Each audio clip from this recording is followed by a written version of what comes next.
पूरग्रस्त गंगापूरला खावटी वाटपाचं काम जवळजवळ पूर्णत्वाला आलेलं होतं.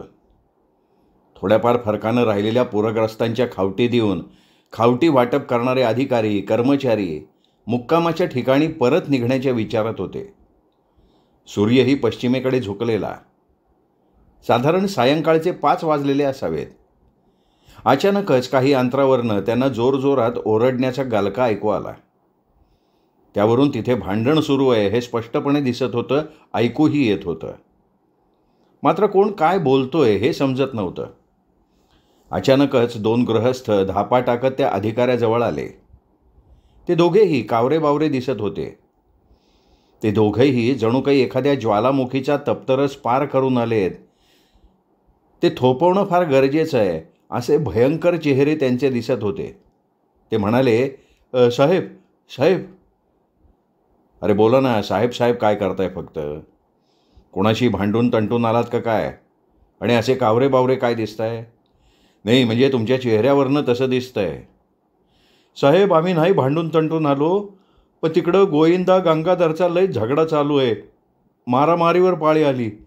आता हे येळकाळ काय मारामारीची आणि भांडण तंटेची आहे का? सांगा ना साहेब. समध्या गावानंच अशा वक्ताले एका मायचे लेकरं होऊन राहिलं पाहिजे, तर ह्या सख्या भावाभावात मारामारीवरी काम आलं. आम्ही समधे त्याला आवरतोय, पण ह्या दोघांपैकी कोणी मागं हटायला तयार नाही. हटेल्या बोकडासारखे एकमेकाला सिंग मारते जसे. अरे पण आत्तापर्यंत सगळं ठीक होतं, मग आता हे सगळं का आणि कशासाठी? तहसीलदारांनी आश्चर्यानं विचारलं. कायचं ठीक आणि कायचं काय साहेब? त्याईनं दोघाही भावानं तुम्हाला मायबाप पुरात व्हायले हे खोटंच सांगितलं. तशी त्याईच्या नावाची खोटी खावटी उचलली गंगाधरनं. आता ह्या भावाईचं असं भांडण बघून म्हातारे म्हणते, आम्ही दोघंच बुडाबुडी अलग एका ठिकाणी राहतो, आमची खावटी आम्हाला द्या. आम्हाला एकाही पोराजवळ राहायचं नाही आणि कोणच्या सुनाकडची मारली भाकर खायची नाही आम्हाला. आता जाऊन साहेबाले आम्ही खरं खरं सांगतो का आम्ही मेलो नाही, आम्ही जित्ते आहो. करा आमची ही पोटापाण्याची सोय, द्या आम्हाला याल्लग घर. तू असं काहून बोलतं म्हणून गंगाधरनं मथारीच्या अंगावर हात घातला. आमची इज्जत घालवायला निघाले हे बुढाबुडी असं तो बडबडून राहिला. पुढं काहीतरी ते गृहस्थ सांगणार होते तेव्हा काही अंतरावरनं एका म्हातारीनं तहसीलदाराला आवाज दिला. जरा वेळातच ती ह्या तुकडीजवळ येऊन उभी राहिली. तिचं अंग थरथरत होतं. तिच्यासोबत एक म्हाताराही होता. आल्या आल्या ते म्हणाले, बरं झालं साहेब तुम्ही इथे भेटले तर. पोटच्या लेकरायची करतो सांगायची आम्हाला नाचक्की वाटे हे, पण साहेब आम्ही बुडाबुडीनं तरी किती समजूत करून घ्यावं.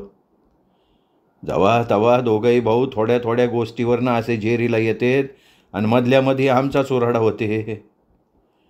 आता एवढ्या महामारीतून सर्वेचे सर्वे वाचलो तर त्यात त्याईले आनंद नाही. अजूनही पोराईचं येरे माझ्या मागल्या असंच सुरू आहे.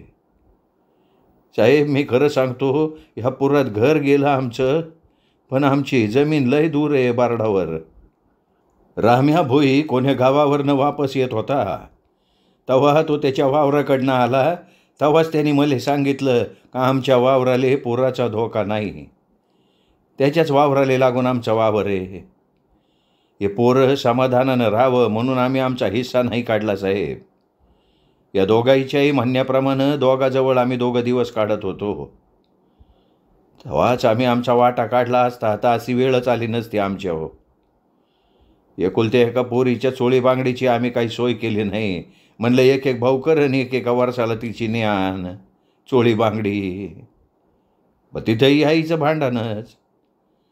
पोरगे आमच्या भेटीले आपल्याच पायी येते आणि जाते. तेव्हा तिले आवंचार पावंचार नाही करत, काही एका पोळीची तिच्या संग सिदोरी देत नाहीत. आमचं बुडाबुडीचं मन जळते पोरीसाठी. याईला म्हणाले गेले तर आम्हालाच म्हणते तुम्हाला खावाले मिळते म्हणून त्याचा माज आला का?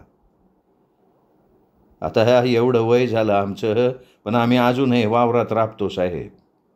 बंडीत बसून आम्ही वावरात जातो, वावरात कामं करतो आणि बंडीत बवूनच घरी येतो.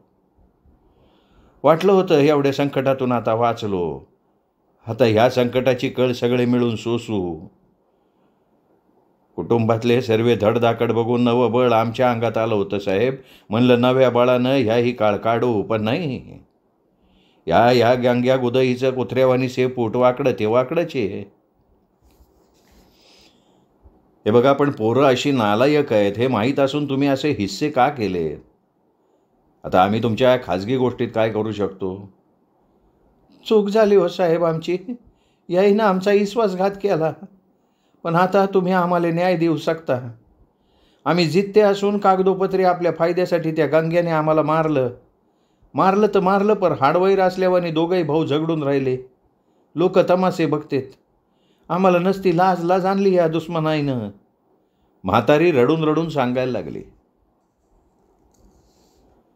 पोलीस स्टेशनात आमच्याकडून जाणं होत नाही ना आता तर. आणि आता तर पोलीस स्टेशनही होऊन गेलं. म्हणून तुम्हीच आमच्याकडून हे रिपोर्ट लिहून घ्या साहेब. आता नाही होत आमच्याकडनं ह्यो अत्याचार सहन करणं. अजूनही काहीतरी मार्ग निघेल या आशेनं म्हातारी त्या अधिकाऱ्याकडे बघत होती. थांबून थांबून मनातल्या भावना बोलून दाखवत होती. अशा पोटजानापेक्षा निपुत्रिक बरे. जगाले म्हणाले तरी होते बिनलेकराचे आहेत.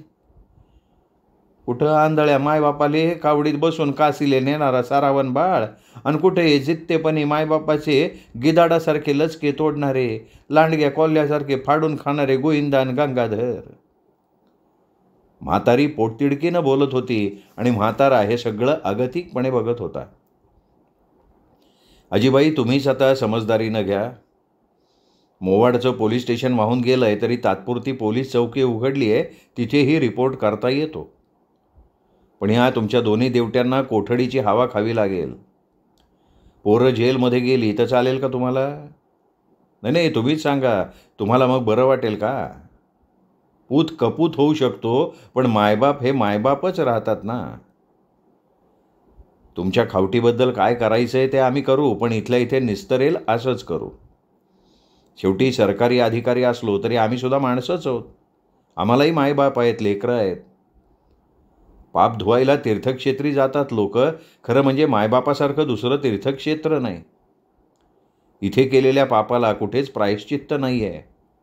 पण या गोविंदा गंगाधर सारख्यांना कोण सांगणार हो? ज्यांचे संसार उद्ध्वस्त झाले ते वेगळ्या चिंतेत आहेत, पण ज्यांचे देवदयेनं वाचले त्यांना त्याची किंमतच कळत नाही आहे. म्हणतात ना, जित्याची खोड मेल्याशिवाय जात नाही, तशीच ही गत आहे. मला वाटतं ही कारवाई यांच्यावर व्हायलाच हवी. हे दोघे भाऊ आपल्यालाही फसवतायत आणि जिवंतपणे जन्मदात्यांनाही मरण यातना देत आहेत. काय करायचं यांचं? त्यांच्याबद्दलची आपण लिहिलेली माहिती बदलायची का? असं तहसीलदारांनी विचारल्यावर सगळे एकमेकांकडे बघायला लागले. तसे तहसीलदार म्हणाले, महापुरानं आधीच एवढा प्रलय नाही, महाप्रलय घडवून आणला आहे. जिकडे तिकडे जलतांडव झालं आहे. तसंही त्यांच्याजवळ वाचलंच आहे काय? फक्त उपजत असलेली त्यांची भांडखोर वृत्ती, लोभी लबाडी वृत्ती, ती उरली आहे. मेल्याला मारून पुन्हा काय फायदा? त्यांनाही छोटी छोटी मुलं बाळ आहेत. तरीही करू या केसबद्दल पुन्हा विचार. बघा ना, किती निर्दोष सर्वेक्षण करण्याचा आपण प्रयत्न केला तरीही उडदामाजी काळे गोरे सापडतातच आहेत. मुद्दाम नाही, पण चुकून अशा कित्येक केसेस घडल्या आहेत, असतीलच. खात्रीनं सांगतो मी. कारण परिस्थिती कोणतीही असो, वाहत्या गंगेत हात धुणारे असतातच, पण तुंबल्या गटारीतही पोहणारे कमी नाही आहेत बरं का. आपण इथे आपत्ती व्यवस्थापन करायला आलोय. ते बरोबर व्हायला पाहिजे, ते रीतसर व्हायला पाहिजे. मला वाटतं संशयितांच्या याद्या आपण पुन्हा तयार करूया. महापूर येऊन 5 दिवस उलटलेले. महापूर आलेल्या गावातला साचलेला चिखल बऱ्यापैकी सुकला होता. गावात साचलेले विडा, मातीचे दरवाजे, खिडक्यांचे लाकड्याचे ढिगारे कसे बसे उपसले गेलेले होते. तरीही ढिगारे उपसायचं काम अजूनही बाकी होतं आणि तेही तत्परतेनं करणं सुरूच होतं.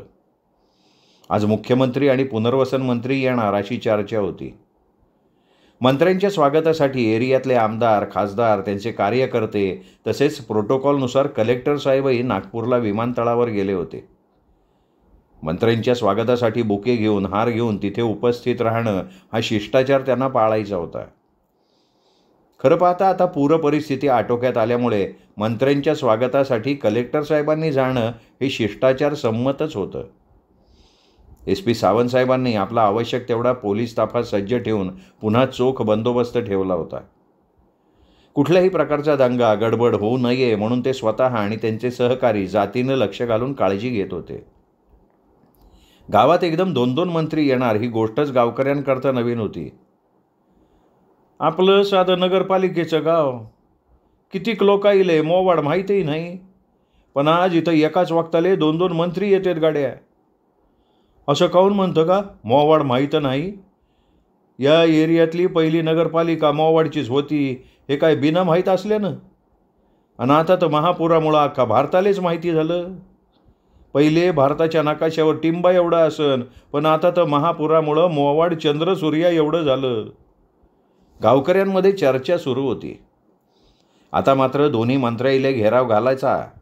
आपण त्याईच्या जवळ आपलं गारानं मांडायचं. देवाने एक दरवाजा बंद केला, आता तुम्हीच देव आणि तुम्हीच आमचे मायबाप असं त्याईले सांगायचं, वगैरे वगैरे मनसुबे ते रचत होते. ठरल्याप्रमाणे साधारणपणे सकाळी 10 वाजता मुख्यमंत्र्यांचा ताफा लाल दिव्याच्या गाडीनं उद्ध्वस्त मोवाडमध्ये दाखल झाला. संपूर्ण मोवाड, आजूबाजूची वाहून गेलेली गावं, तिथली शेती सगळी पाहणी मंत्र्यांनी केली. त्यावेळी त्यांच्यासोबत येणारे लोकप्रतिनिधी आणि अधिकाऱ्यांच्याही लाल पिवळ्या दिव्याच्या गाड्यांची लाईन लागली होती. प्रत्येकजण पूर परिस्थिती डोळ्याखालनं घालत होता. पूर्वी ज्या शेतकऱ्यांच्या काळ्या मातीच्या जमिनी होत्या तिथली माती वाहून गेली होती. तिथे पुरानं लहान मोठे दगड आणून टाकले होते, त्यामुळे निव्वळ ऋतून बसलेल्या दगडाचंच ते रान भासत होतं. कुठे कुठे मोठमोठ्या लाकडाचे ओंडके येऊन पडले होते. कुठे कुठे शेत होतं, कुठे कुठे स्मशान होतं, हे काही ओळखू येत नव्हतं. तरीही काही देवळं मात्र जागच्या जागीच होते. ती काही छोटी मोठी देवळं बघून हे कसं नवल का, देवाची करणी नारळात पाणी असंच म्हणावं ये, अशी चर्चा लोकांमध्ये झडत होती. या भागातल्या जमिनी म्हणजे पिकालेले भारी साहेब. पुराआधी सुपारीचं खांड फोडाले लहानसा दगडे इथंसा भेटत नाहीता, पण आता बघा कशी गत झाली पुरानं, असं मंत्र्याच्या बरोबर असणाऱ्या अधिकाऱ्यांना मंत्र्यांना गावकरी सांगत होते. त्यांच्या भोवती गर्दी करण्यासाठी गावकऱ्यांमध्ये जणू स्पर्धाच लागली होती. तरीही विशिष्ट अंतरापर्यंतच त्यांना जाता येत होतं. मंत्र्यांपर्यंत जाऊन त्यांच्याशी थेट संवाद त्यांना काही साधता येत नव्हता, पण केंद्रीय मंत्र्यांप्रमाणे हे लगेच निघून गेले नाहीत. बराचसा पूरग्रस्त भाग त्याने डोळ्याखालनं घातला आणि ह्या गोष्टीचा सगळ्यांना आनंद होता आणि म्हणून ते सगळे समाधानी होते. सर्व पाहणी झाल्यानंतर मुख्यमंत्री पुनर्वसन मंत्री म्हणाले, या सगळ्या गावांचं लवकर पुनर्वसन होईल. राहण्यासाठी घरं, मुलांसाठी शाळा, दवाखाना, बाजाराची जागा, गुरांचा दवाखाना, गुरांचा कोंडवाडा, पोलीस स्टेशन वगैरे वगैरे सगळं काही पूर्वीप्रमाणे इथे होईल. थोडा धीर धरा. तुम्ही कोलमडून चालणार नाही. नैसर्गिक आपत्ती कोणत्याही स्वरूपात येतच असते, त्याला धैर्यानं तोंड देणं हे माणसांचंच कर्तव्य आहे. शासन तुमच्या पाठीशी आहे. सगळ्यांना योग्य ते अनुदान देण्यात येईल. अशा समजुतीच्या समाधानाच्या 4 गोष्टी बोलून ते कारमध्ये बसले आणि त्यांच्या पाठोपाठ कलेक्टर, SP, पदाधिकारी आपापल्या गाड्यांमध्ये बसले. पुन्हा मंत्र्यांच्या मागे पुढे एका पाठोपाठ एक अशा लाल पिवळ्या दिव्यांच्या गाड्या, काही दिवे नसलेल्या गाड्या धावायला लागल्या. साधारण तासाभरानं त्या सगळ्या गाड्या नरखेड इथल्या रेस्ट हाऊसवर येऊन थांबल्या. आज नरखेड रेस्ट हाऊसला जास्तीचे 2-3 चपराशी बोलवले होते. नेहमीचे ड्युटीवर असणारे बजा, खानसामा आणि गंप्या चपराशी कुठे कुठे पुरे पडतील. त्यांना मदतगार हवे म्हणून हे नियोजन होतं. खानसाम्यानं 2 स्वयंपाकी हाताशी घेऊन 40-45 लोकांचा सागरसंगीत भोजनाचा बेत केला होता. रेस्ट हाऊसच्या डायनिंग हॉलमध्ये भल्या मोठ्या डायनिंग टेबलवर क्रॉकरीमध्ये अन्नपदार्थ वाढणाऱ्यांची धावपळ सुरू होती. कुणी पाणी घेऊन जा, कुणी चहाचे ट्रे, बिस्किटांच्या प्लेटा, फराळाच्या प्लेटा, वेगवेगळ्या सुकामेव्याने भरलेले मोठमोठे पंचखणी डबे, फळांच्या प्लेटा घाईघाईत नेत होते. शाकाहारी, मांसाहारी दोन्ही प्रकारचं जेवण तयार केलेलं होतं. कुणी पाण्याचे ग्लास भर, कुणी प्लेटा सजव, कुणी विड्याचं तबक सजव, असे कामं उत्साहात आनंदानं सर्वजण करत होते. कुणी तर आपल्यावरच सगळ्या कामाचा भार आहे अशा दिमाखात उगीचच इकडून तिकडे चक्रा मारत होते, तर कोणी सर्वत्र बारकाईनं निरीक्षण करत होते, काही बाई सूचना देत होते.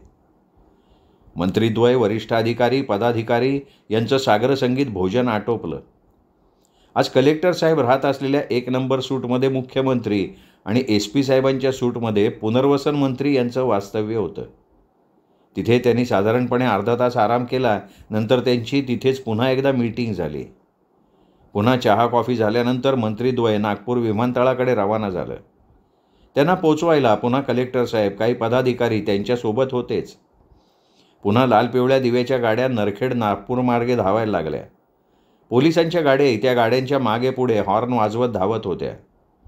या गाड्यांसोबत धावणारी निळ्या दिव्याची पांढरी ॲम्ब्युलन्स बघून एकानं दुसऱ्याला विचारलं, का हो भाऊ, कोणी मंत्री नाही ना, कोण नेता बिमार आहे काय म्हणाव?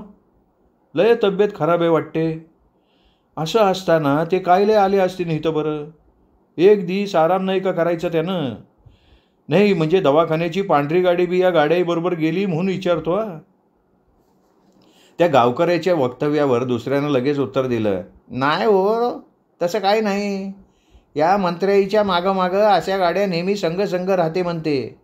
मला वाटते इतक्या गावकऱ्याचं दुःखदर्द बघितल्यावर एखादा कमजोर हृदयाचा मंत्री नाही तर एखाद्याची नेत्याची तब्येत बिघडली ना तर सोय असावं म्हणून ते अगोदर अशी तयारी ठेवत असतील बॉ.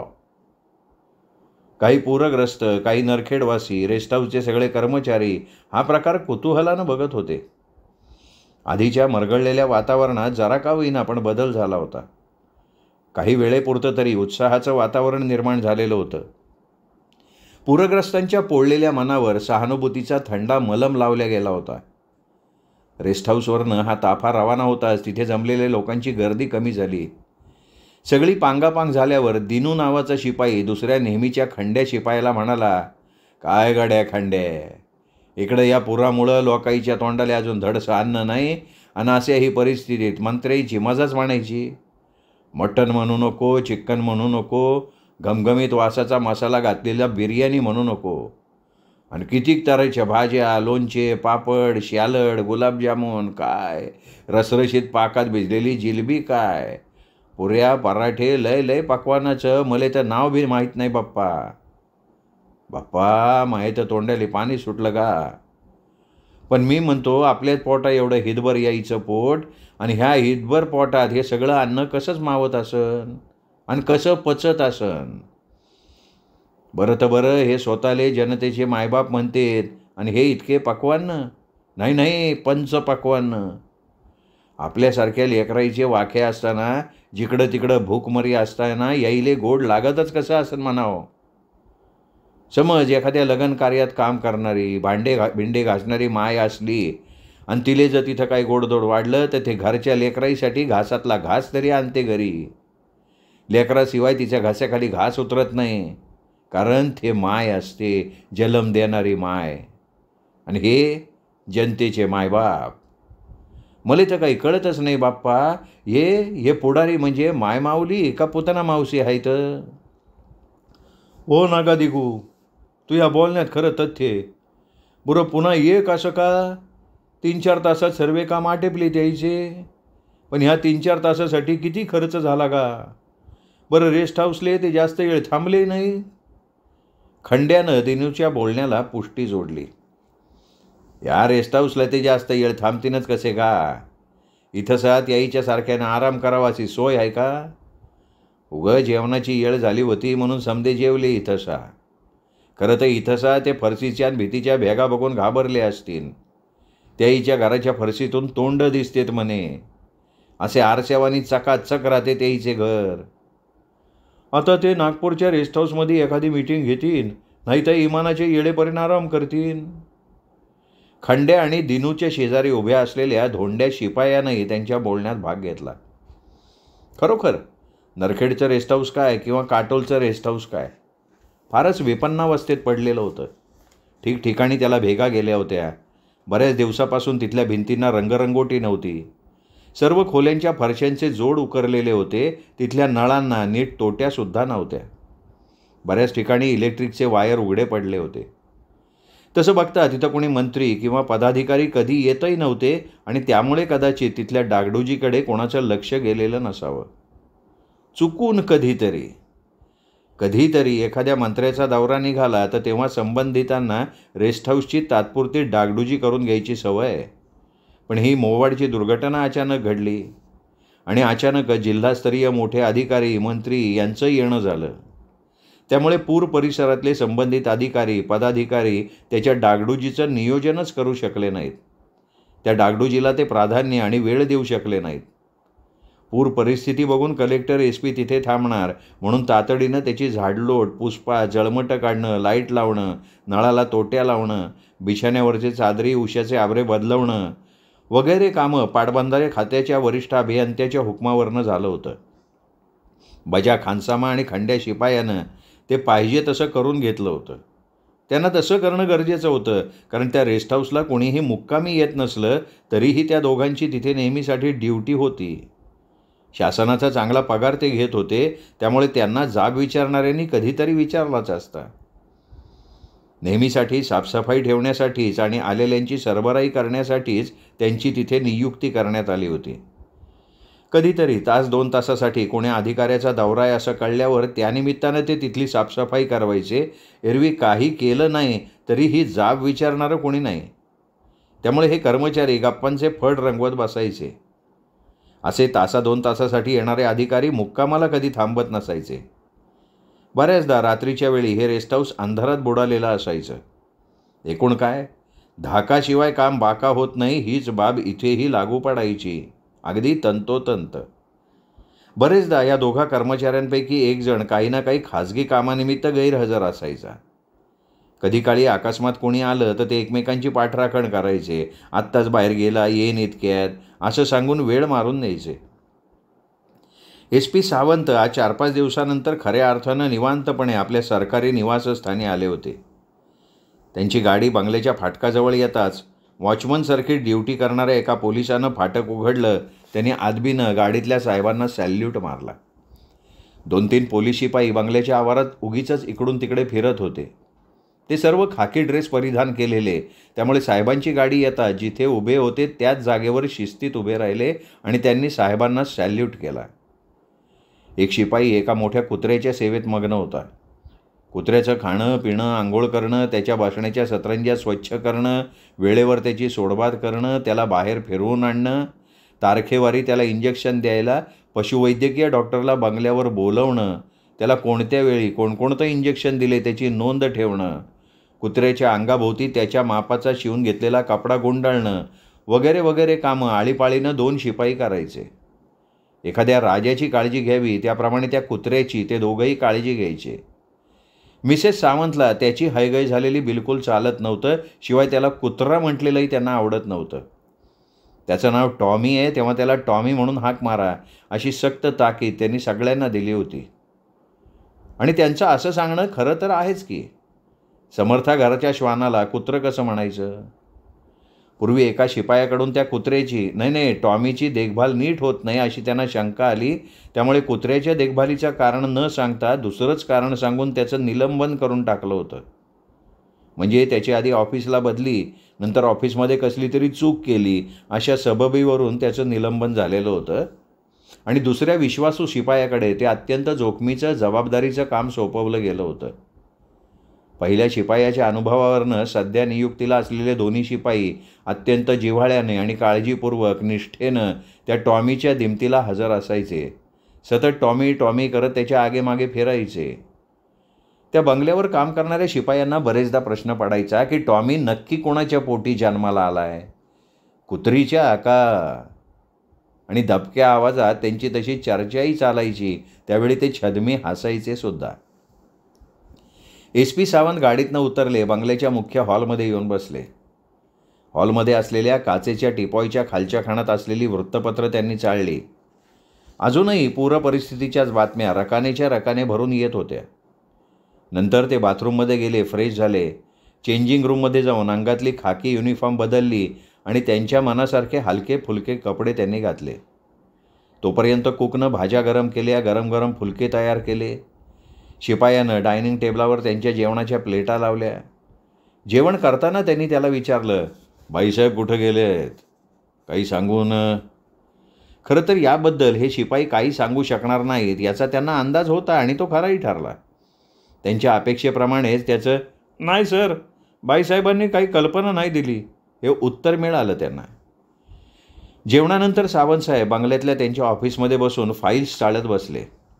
त्यांना काय हवं नको हे बघण्यासाठी ऑफिसच्या दाराशी 2 शिपाई शिस्तीत उभे होते. आतून बेल वाजली की ते शिपाई आत जाऊन त्यांना काय हवं नको ते बघायचे. जरा वेळानं साहेब आराम करण्यासाठी बेडरूममध्ये गेले. साहेब बंगल्यावर आल्यानंतर साधारण 1 तासानं मिसेस सावंतची गाडी बंगल्यावर आली. बाईसाहेब उतरून हॉलमध्ये सोफ्यावर येऊन बसल्या. त्यांच्यासोबत असलेल्या शिपायानं नुकत्याच खरेदी केलेल्या पिशव्या गाडीतनं काढल्या, त्यांच्या पायापाशी आणून ठेवल्या. अरे मूर्खा, या पिशव्या बेडरूममध्ये नेऊन ठेव. काय कुठे ठेवायचं तेही कळत नाही गाढवाला, त्या चिडून म्हणाल्या. बाईसाहेब बेडरूममध्ये साहेब आराम करते, त्याची झोपमोड होऊ नये म्हणून. मला माहिती आहे ते, पण दार आतून बंद नाही आहे, फक्त लोटलेलं आहे, हलकेच उघड, आत ठेवून दे. बाईसाहेबांनी त्याला हुकूम केला. लगेच त्याही उठल्या, बेडरूममध्ये गेल्या. बाईसाहेबांच्या आगमनानं साहेबांची झोप चाळवली खरी, तशीही त्यांच्या चेहऱ्यावर उदासी होतीच. तरीही ते खिन्नसे हसले. हसत हसत बाईसाहेबांना म्हणाले, काय खरेदीला गेल्या होत्या वाटतं? नाही हो, सध्या जिकडे तिकडे सेल लागलेत.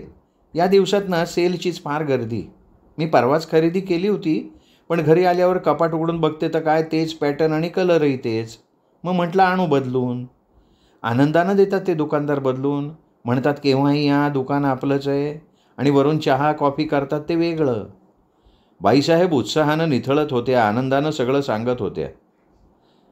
दुकानदार कपडे बदलवून देणारच ना तुम्हाला, पण एकदा खरेदीला जा, दुसऱ्यांदा बदलवायला जा. प्रत्येक वेळी वेळ आणि पैसा म्हणजे पेट्रोलचा अपव्यय करा. चांगलं आहे, चालू द्या असंच. तिरस्कारपणे सावंतसाहेब बोलले, अहो घरी बसून तरी कुठली कामं असतात, आणि गाडीचं पेट्रोल मी तुमच्या किंवा माझ्या खिशातनं भरत नाही. सरकारी गाडी माझ्यासाठीही दारात उभी आहे म्हटलं. तुमचं आपलं बरं आहे हो. कपडे चेंज करायचे म्हटलं तरी पुन्हा आपले खाकीचेच चढवणार. कधीतरी सिव्हिल कपडे घालायचे, आणि ते तर तुमच्याकडे आहेत.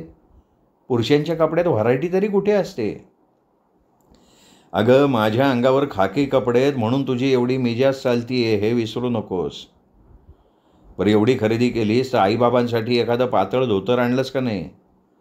नाही म्हणजे ही परिस्थिती पूर्णपणे निवडली ना की मला गावाला जायचं आहे.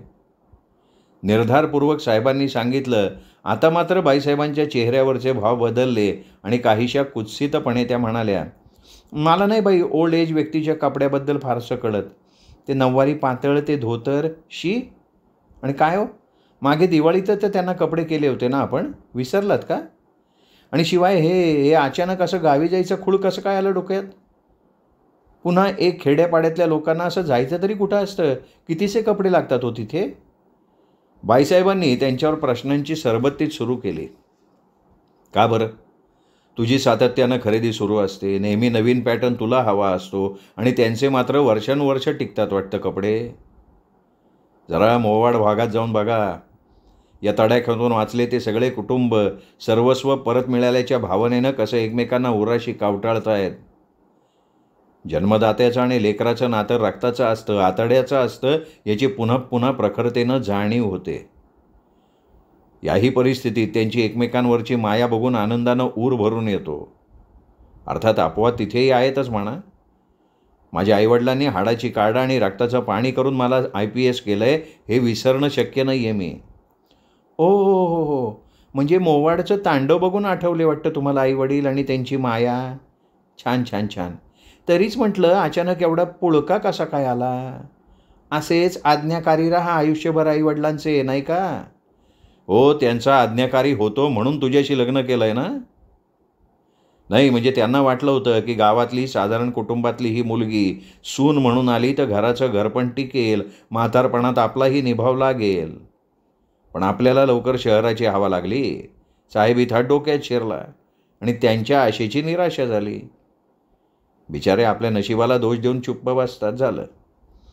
आमच्या घरात आजी आजोबा शिवाय वडिलांची आजी होती, त्या सगळ्यांचं माझी आई आनंदानं करायची. त्यांची दुखणी खुपणी काढायची. आमच्या शाळेच्या खर्चाचा ताळमेळ बसवताना त्यांची तारेवरची कसरत व्हायची, ते दिवस मी पाहिलेत. तशा परिस्थितीतून सुद्धा त्यांनी मला IPS केलं. कसं विसरणार मी हे सगळं? कृतघ्नपणा माझ्या रक्तात नाही. तुम्ही आज वाकड्यातच शिरायचं ठरवलेलं दिसतंय, तेव्हा मी जाते माझ्या कामाला, असं म्हणत त्यांनी पुन्हा आपली पर्स उचलली. पाठमोऱ्या झाल्या. थांब, आता कुठं निघाली आहेस? ब्युटी पार्लरमध्ये. उद्या माझ्या हस्ते वृद्धाश्रमात फळं आणि कपडे वाटप करणार आहेत. श्रमसाफल्य महिला मंडळाच्या अध्यक्षा आल्या होत्या माझ्याकडे निमंत्रण घेऊन. त्या म्हणाल्या, भाषणबाजी वगैरे प्रकार आम्ही काही करणार नाही, तुम्ही फक्त दीपप्रज्वलन करा आणि वृद्धांना शुभेच्छा द्या आणि तुमच्याच हस्ते 4-5 व्यक्तींना फळ आणि कपड्याचं वाटप करा. सांत्वनपर 2 शब्द त्यांच्याशी बोला, पण तुम्ही या, जरूर जरूर या. झालं तुमचं समाधान? जाऊ का आता? मी नको म्हटलं तर तू थांबणार थोडीच आहेस. पण ब्युटी पार्लरवाली घरी येते ना नेहमी? हो, पण आज मी जाणार आहे, असं म्हणत त्या पाठमोऱ्या झाल्या. गाडीत जाऊन बसल्या. त्यांच्या पाठोपाठ बंगल्यावर काम करणारी एक सेविकाही गाडीत बसली. ही सेविका त्यांच्या खास मर्जीतली होती. ती 1 नंबरची कामचोर आणि चुगलखोर होती, त्यामुळे ती इतर कोणालाही आवडत नव्हती. पण तिच्या त्या चुगलखोर वृत्तीमुळे तिला तिच्या पगाराव्यतिरिक्त यांनी दिलेले जुने कपडे, शिळंपाकं उरलेलं अन्न मिळत होतं. ती मिसेस सावंतला पूर्वी त्या बंगल्यात राहून गेलेल्या अधिकाऱ्यांची, त्यांच्या मॅडमांची उणीधुणी सांगत होती. तिच्याबरोबर बंगल्यात काम करणाऱ्या इतर सेवकांचं, सेविकांचं गाऱ्हाणं करत होती. बाईसाहेबांच्या पुढे पुढे करून त्यांना नको एवढं खुश ठेवत होती. खरं म्हटलं तर सावंतबाईंची नाडी त्या सेविकेनं अचूक पकडली होती. बाईसाहेबांचे सगळे वीक पॉईंट तिने हेरले होते. या सगळ्या बाबींमुळे तिची सावंतबाईंचं शेपूट म्हणून सध्याची ओळख झाली होती. अशी ती सेविका गाडीत बसताच गाडी फाटकाबाहेर जरजर निघून गेली. खरं तर आजही बाईसाहेबांनी पार्लरवालीला बंगल्यावर बोलवलं होतं, पण आज त्यांना त्यांच्या चेहऱ्यावर विशेष ट्रीटमेंट करून घ्यायची असल्यामुळे पार्लरमधनं सगळं अत्याधुनिक जड मशीन आणणं शक्य नाही. त्यामुळे आपण पार्लरमध्ये यावं असं पार्लरवालीचं म्हणणं पडलं होतं. तशी त्यांनी तिची वेळही घेतली होती. काही वेळात साहेबांची 2 मुलं शाळेतनं परत आली. साहेब युनिफॉर्म घालून बाहेर जायच्या तयारीत होते. मुलं आली म्हणून तेही जरा आरामशीर बसले. आलेत पप्पा तुम्ही? पप्पा, किती दिवसांनी आपली भेट झाली आहे. 10वीत असलेला विनय आणि 12वीत असलेली अक्षरा एका सुरात ओरडले आणि आनंदानं त्यांनी आपल्या पप्पांना मिठी मारली. हो रे बेटा, हो. पण काय म्हणतोय तुमचा अभ्यास? तुमच्या सगळ्या विषयानुरूप असलेले ट्युशनचे सर वेळेवर येतात ना घरी? छान शिकवतात ना ते? सगळं बोरिंग वाटतं पप्पा. त्या एकाही ट्युशनच्या सरांचं आम्हाला काही समजत नाही. अरे, शाळेतल्या शिक्षकांचं तुम्हाला कळत नाही, ट्युशनच्या सरांचं तुम्हाला कळत नाही, मग तुमचा अभ्यास कसा होणार? हे तुमचं दोघांचंही महत्त्वाचं वर्ष आहे. यावर तुमचं पुढचं भवितव्य अवलंबून आहे. चांगले मार्क मिळाले तर पुढे डॉक्टर, इंजिनियर किंवा स्पर्धा परीक्षा देऊन उच्चस्तरीय अधिकारी होता येईल. आणि त्याकरता आत्ताच आपले विषय नीट समजावून घेणं आवश्यक आहे. पप्पा, मी बिझनेसमॅन होणार आहे. मम्मा म्हणते एखादी कंपनीच काढून देऊ तुला. माणसानं नेहमी मोठी मोठी स्वप्न बघावीत, म्हणजे माणूस मोठा होतो. विनयनं उत्साहानं सांगितलं. अच्छा, कसली कंपनी काढून देणार आहे तुला तुझी मम्मा? नाही, ते नाही ठरलं अजून. आणि पप्पा, मी ब्युटिशियन होणार आहे. माझं ठरलं आहे. मी मोठं ब्युटी पार्लर काढणार. सगळ्या अत्याधुनिक सोयींनी युक्त असं पार्लर.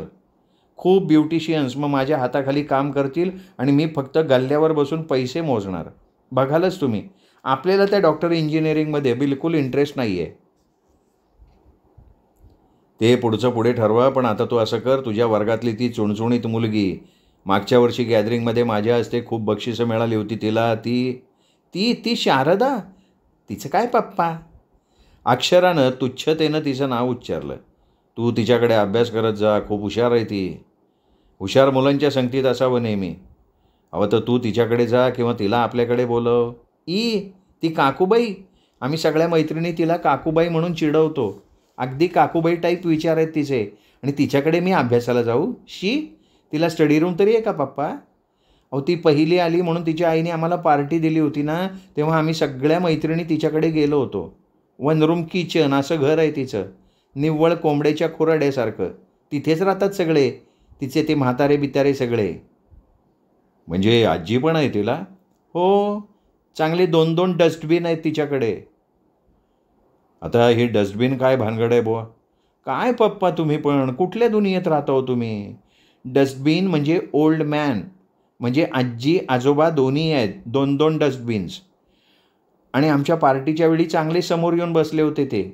आणि पार्टीत तिच्या आईने आम्हाला काय दिलं मालूम? स्टीलच्या प्लेटांमध्ये कांदे पोहे आणि एक एक पेढा. ही पार्टी? झाली पार्टी. मस्करी केल्याप्रमाणे ती सांगत होती. मग काहीतरी आठवल्यासारखं करून म्हणाली, पण पप्पा इतकी माणसं कशी राहत असतील हो तिथे? ते म्हातारे बितारे सगळे? हे बघ बेटा, ती माणसं नसतात, ते खरे सद्गृहस्थ असतात. आणि गृहस्थाश्रमात सगळ्यांना सामावून घ्यायचं असतं. आणि बेटा, कोणाच्याही गरिबीला कधीही हसू नये. तशाही परिस्थितीत त्यांनी तिच्या गुणांचं कौतुक केलं, तुम्हाला आनंदानं पार्टी दिली, हा त्यांच्या मनाचा मोठेपणा नाही आहे का? हे बघ बेटा, नेहमी दुसऱ्याचा चांगुलपणा बघावा, दोष बघू नये. इतरांना शिस्त लावणारा मी तुम्हाला शिस्त लावण्यात मात्र कुठेतरी कमी पडतोय. स्वगत पुटपुटावं तसं शेवटचं वाक्य साहेब पुटपुटले. एवढ्यात गाडीतून दप्तरं आणून ठेवणाऱ्या शिपायानं बाहेर फोटोग्राफर आलाय असं सांगितलं आणि शाळेतून आल्यानंतर मुलांनी हॉलमध्ये अस्ताव्यस्त फेकलेले बूट मोजे उचलून त्यांनी चप्पल स्टँडवर नेऊन ठेवले. फोटोग्राफर? कोण रे बाबा फोटोग्राफर? कोणी बोलवलंय त्या फोटोग्राफरला आणि कशासाठी बोलवलंय? मीच बोलवलंय पप्पा. आम्ही मैत्रिणी आपल्या बंगल्यात वेगवेगळ्या ठिकाणी वेगवेगळ्या पोजमध्ये फोटो काढणार आहोत. माझ्या मैत्रिणी म्हणतात तुमचा बंगला म्हणजे मस्तपैकी ब्रिटिशकालीन राजवाडा आहे. इथलं झोपाळा, गार्डन, तरतरीच्या कलाकुसरी असलेल्या खोल्या, सगळं त्यांना खूप आवडतं. तिचा आनंद ओसंडून वाहत होता. मोठ्या उत्साहानं ती हे सगळं साहेबांना सांगत होती. अगं, पण या पावसाळी वातावरणात फोटो? हो पप्पा, खास या वातावरणात. दीदी भैया, टेबलवर आपला नाश्ता लावलाय, थंडा होतो, या लवकर. स्वयंपाकघरातून येऊन एका सेवकानं सांगितलं. जा बरं, तुम्ही आधी खाऊन घ्या. असं मुलांना सांगून साहेब उठले, गाडीत जाऊन बसले. लगेच शिपायांना आणून दिलेलं सामान म्हणजे वॉटर बॅग, फाईल्सचे गठ्ठे, बॉडीगार्ड आणि ड्रायव्हरनं डिक्कीत ठेवले. पुन्हा वॉचमन, सेवक यांचे सॅल्यूट झाले. झर गाडी फाटका बाहेर निघून गेली. SP साहेब कामानिमित्तानं बाहेर गेले खरे, पण मुलं आणि पत्नीचा विचार त्यांच्या मनातनं काही जात नव्हता. आणि खेडेगावात असलेल्या त्यांच्या आईवडिलांच्या भेटीसाठी त्यांचा जीव आतुर झाला होता. त्यांच्या भेटीची तीव्रता अधिक वाढतच होती. श्रोते हो, हा होता लक्ष्मीकमल गेडाम लिखित त्या मध्यरात्रीनंतर या कादंबरीचा 5वा भाग. 6वा भाग ऐकण्यासाठी उद्या भेटूयात दीपक रेगे कथाकथन चॅनलवर. तोपर्यंत नमस्कार.